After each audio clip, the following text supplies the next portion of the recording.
Hello friends, आज के इस वीडियो में हम 11th अकाउंट का चैप्टर नंबर 5 हिसाबी समीकरण और धंधे के व्यवहार के विषय में चर्चा करेंगे।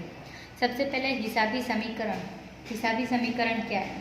तो हिसाबी समीकरण है A = C + L। A means asset. Asset को हिंदी में कहते हैं संपत्ति। C बराबर कैपिटल। कैपिटल मीन्स पूंजी। और L बराबर लाइबिलिटी। लाइबिलिटीज मीन्स दायित्व। इन शॉर्ट में हिंदी में कहा जाए तो संपत्ति बराबर पूंजी प्लस दायित्व। ओके, इससे पहले हमने 10वीं तक सीखा होगा left hand side = right hand side. तो जितनी असर संपत्ति में होगी उतनी ही असर इन दोनों में मिलाकर होगी। Left hand side = right hand side. Okay, इसके अभी हिसाबी समीकरण क्या है, हमेशा हमको ये याद रखना ही है। A = C + L। A बराबर संपत्ति, C बराबर पूंजी और L बराबर दायित्व। इन शॉर्ट में पूंजी और दायित्व में मिलाकर जितनी असर होगी उतनी ही असर किस पर होगी? संपत्ति पर। अब आगे देखते हैं संपत्ति पर किस किस चीज वस्तु की असर होती है। तो हमें पता है संपत्ति जनरली 3 प्रकार की है, स्थायी संपत्ति, चालू संपत्ति और अवास्तविक संपत्ति। यहाँ हम सिर्फ 2 संपत्तियाँ लेते हैं, पहली है स्थायी संपत्ति और दूसरी है चालू संपत्ति। अब स्थायी संपत्ति को भी हमने पहले 2 भागों में बांटा था, पहला दृश्य संपत्ति और दूसरा अदृश्य संपत्ति। दृश्य संपत्ति मीन्स जिसे देखा और स्पर्श किया जा सके। फॉर एग्जाम्पल जमीन, मकान, वाहन, यंत्र, मोबाइल आदि, ये सब क्या है? दृश्य संपत्तियाँ हैं जो किस पर असर करती है? संपत्ति पर। ये बढ़ती है तो संपत्ति बढ़ेगी, ये घटेगी तो संपत्ति घटेगी। दूसरा है अदृश्य संपत्तियाँ। अदृश्य संपत्ति में जिसे हम देख नहीं सकते और स्पर्श नहीं कर सकते। फॉर एग्जाम्पल ख्याति, पेटेंट, ट्रेडमार्क, कॉपीराइट, इसके अलावा लाइसेंस, फॉर्मूला आदि। ये सब क्या है? कैसी संपत्तियाँ हैं जिसका वास्तव में मूल्य है परंतु जिसे हम देख और स्पर्श सकते नहीं है। तो ये भी अगर बढ़ती है तो संपत्ति बढ़ेगी और घटेगी तो संपत्ति घटेगी। नेक्स्ट है चालू संपत्ति।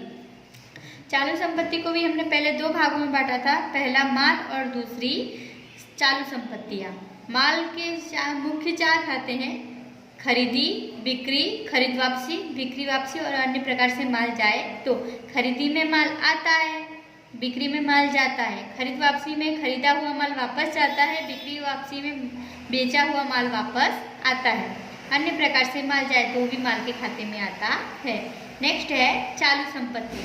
चालू संपत्ति मीन्स ऐसी संपत्तियाँ जो व्यवसाय में होने वाले व्यवहारों के परिणाम स्वरूप जिनका मूल्य बदलता रहता है। फॉर एग्जाम्पल नगद शेष, बैंक शेष, देनदार, लेनी हुंडी और अंतिम स्टॉक। ये सब संपत्तियाँ कैसी हैं? चालू संपत्ति, जिसका मूल्य चेंज होता रहता है। यदि ये उधार होती है तो संपत्ति बढ़ती है, अगर ये जमा होगी तो संपत्ति घटेगी। इन शॉर्ट में ये यदि बढ़ रही है इसका मतलब उधार हो रही है और घट रही है इसका मतलब जमा हो रही है। नेक्स्ट है पूंजी। अब देखते हैं पूंजी पर असर करने वाले तत्व। तो पूंजी पर सबसे पहले तो पूंजी असर करता है, बराबर। फॉर एग्जाम्पल हमने 1 लाख रुपये लाकर धंधा शुरू किया है। अब धंधे के जितने भी खर्च हैं वो उसी में से चुकाए जाएंगे और जितनी भी आवक है उसी में प्लस की जाएंगी, ठीक है। इसके अलावा यदि कोई नुकसान होता है धंधे को तो वो उस लाख रुपए पूंजी में से ही घटाया जाएगा। यदि कोई इसके अलावा लाभ होता है तो उसमें बढ़ाया जाएगा और नुकसान होगा तो उसमें से घटाया जाएगा। इसके अलावा एक है आहरण। आहरण मीन्स मालिक अगर धंधे में से कुछ लेके जाता है तो उसकी असर भी किस पर होगी? पूंजी पर।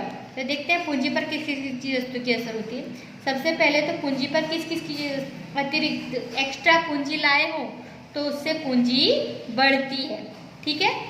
आहरण किया हो तो पूंजी घटती है, खर्च से पूंजी घटती है, आवक से पूंजी बढ़ती है, नुकसान या हानि हुई हो तो पूंजी घटेगी, लाभ हुआ हो तो पूंजी बढ़ेगी। इन शॉर्ट में पूंजी की हमेशा कौन सी बाकी होती है? जमा बाकी होती है। तो पूंजी पर असर करने वाले तत्व यदि जमा होते हैं तो पूंजी बढ़ेगी और उधार होंगे तो पूंजी घटेगी। देख लेते हैं एक बार। पूंजी हमेशा पूंजी हो या एक्स्ट्रा पूंजी हो जमा होती है, जमा हो रही है इसलिए बढ़ रही है। आहरण की हमेशा उधार बाकी होती है इसलिए घट रहा है, खर्च की उधार बाकी होती है इसलिए घट रहा है, आवक की जमा बाकी होती है इसलिए बढ़ रहा है, नुकसान और हानि की जमा बाकी होती है, उधार बाकी होती है इसलिए घट रहा है। लाभ की जमा बाकी होती है इसलिए बढ़ रहा है। इन शॉर्ट में पूंजी पर असर करते तत्व यदि जमा होते हैं तो पूंजी बढ़ती है और उधार होते हैं तो पूंजी घटती है। नेक्स्ट है दायित्व पर असर करने वाले तत्व। दायित्व पर जनरली असर करने वाले मुख्य तीन तत्व हैं। पहला है लेनदार। लेनदार हमेशा खड़े होते हैं उधार माल की खरीदी से। कौन खड़े होते हैं? लेनदार हमेशा किससे खड़े होंगे? उधार माल की खरीदी से। उधार माल की खरीदी में माल आ गया है लेकिन पैसे गए नहीं है, चुकाए नहीं है लेकिन चुकाने तो पड़ेंगे। ये शब्द जहां आए तो वो अपना होता है दायित्व। दायित्व की हमेशा जमा बाकी होती है। नेक्स्ट है चुकाना बाकी खर्च। खर्च चुकाया नहीं लेकिन चुकाना तो पड़ेगा, ये शब्द आए तो वो क्या कहलाता है? दायित्व। तो इसकी भी असर होती है दायित्व पर।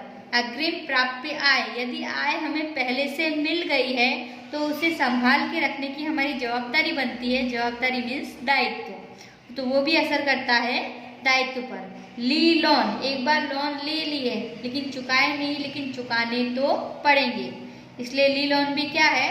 दायित्व। ली लोन की असर भी कहाँ होती है? दायित्व पर। जनरली दायित्व की हमेशा जमा बाकी होती है। यदि उस पर असर करने वाले तत्व जमा होते हैं तो दायित्व बढ़ता है, उधार होते हैं तो दायित्व घटता है। एक बार फिर इसको देखते हैं। संपत्ति। संपत्ति की हमेशा कौन सी बाकी होती है? उधार बाकी होती है। यदि उस पर असर करने वाले तत्व उधार हो तो संपत्ति क्या होगी? बढ़ेगी। यदि उस पर असर करने वाले तत्व जमा हो तो संपत्ति क्या होगी? घटेगी। इन शॉर्ट में संपत्ति की हमेशा होती है उधार बाकी, बराबर। यदि उस पर उधार असर करने वाले तत्व हो तो संपत्ति बढ़ती है और असर करने वाले तत्व जमा हो तो संपत्ति घटती है। ठीक है। नेक्स्ट है पूंजी।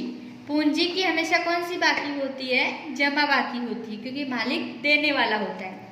यदि उस पर असर करने वाले तत्व जमा हो तो पूंजी क्या होगी? बढ़ेगी। यदि उस पर असर करने वाले तत्व उधार हो तो पूंजी क्या होगी? घटेगी। ठीक है।